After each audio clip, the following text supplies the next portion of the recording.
brought to you by Silver Pumps. Top quality और consistent performance के लिए सिर्फ silver pump नाम याद रखना। आमदार रोहित पवारांना मोठा धक्का। ईडीकडून आरोपपत्रात चक्क आमदार रोहित पवारांच्या नावाचा उल्लेख। शरदचंद्र पवार राष्ट्रवादी पक्षाचे आमदार रोहित पवारांच्या अडचणीत वाढ होण्याची शक्यता आहे। ईडीकडून दाखल करण्यात आलेल्या आरोपपत्रात रोहित पवारांचं नाव असल्यानं महाराष्ट्राच्या राजकारणात खळबळ उडाली आहे। रोहित पवार आणि काही जणांवर ईडीकडून पुरवणी आरोपपत्र दाखल करण्यात आलंय। शिखर बँकेचे तत्कालीन अधिकारी संचालकांनी योग्य प्रक्रिया न करता त्यांच्या नातेवाईकांना, खाजगी व्यक्तींना आणि संस्थांना कवडीमोल किमतीत सहकारी साखर कारखाने विकल्याचा तपास यंत्रणांचा आरोप आहे। याच प्रकरणात मनी लॉन्ड्रिंगवरून ईडीकडून विशेष PMLA कोर्टात दाखल करण्यात आलेल्या आरोपपत्रात रोहित पवारांच्या नावाचा उल्लेख करण्यात आला आहे। आता हे प्रकरण नेमकं काय आहे ते पाहूयात। रोहित पवारांच्या बारामती ॲग्रोची 50.20 कोटी रुपयांची मालमत्ता मार्च 2023 मध्ये तपास यंत्रणांनी तात्पुरती जप्त केली होती, ज्यात 161.30 एकर जमीन, एक साखर कारखाना, मशिनरी आणि कन्नडमध्ये असलेल्या इमारतीचा समावेश होता। गेल्या वर्षी जानेवारीमध्ये ईडीने रोहित पवारांच्या बारामती ॲग्रोसह अन्य संबंधित ठिकाणी छापे टाकले होते। छाप्यानंतर कर्जत जामखेडचे आमदार रोहित पवारांना समन्स बजावण्यात आलं होतं। त्यानंतर ईडीच्या मुंबई कार्यालयात रोहित पवारांची 2 वेळा चौकशी झाली होती। ईडीचा दावा आहे की ही मालमत्ता कन्नड सहकारी साखर कारखाना लिमिटेडची होती।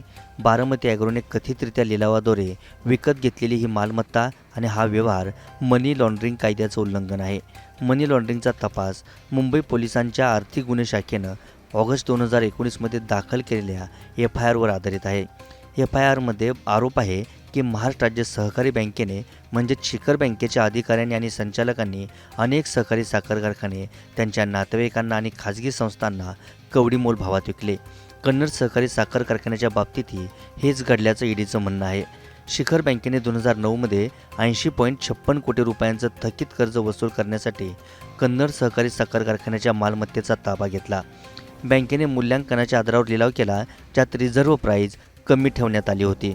ईडीचा दावा आहे की लिलावात हेराफेरी करण्यात आली आणि बारामती ॲग्रोच्या एका जवळच्या व्यक्तीला, ज्याला कोणताही अनुभव नव्हता किंवा आर्थिक क्षमता नव्हती, त्याला 100% पात्र ठरवण्यात आलं।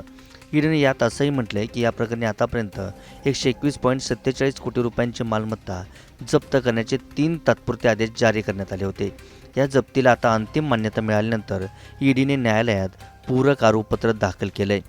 याच पुरवणी आरोपपत्रात इतरांसह शरदचंद्र पवार राष्ट्रवादी काँग्रेस पक्षाचे आमदार रोहित पवारांचेही नाव आल्यानं संपूर्ण पवार कुटुंबासाठी हा एक मोठा धक्का मानला जातोय।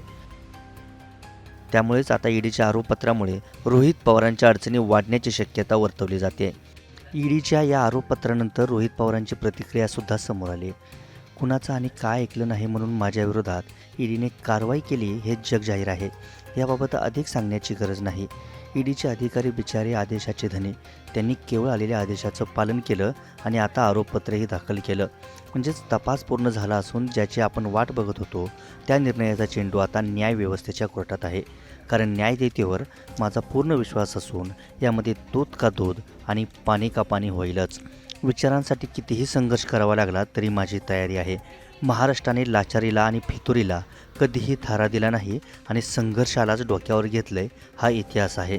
सत्यमेव जयते, जय संविधान, असं म्हणत रोहित पवारांनी आरोपपत्रानंतर पहिली प्रतिक्रिया दिली आहे।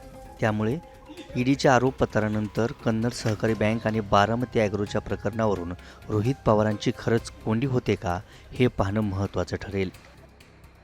मुंबईहून दिव्यसिंगसह ब्युरो रिपोर्ट, मुंबई तक।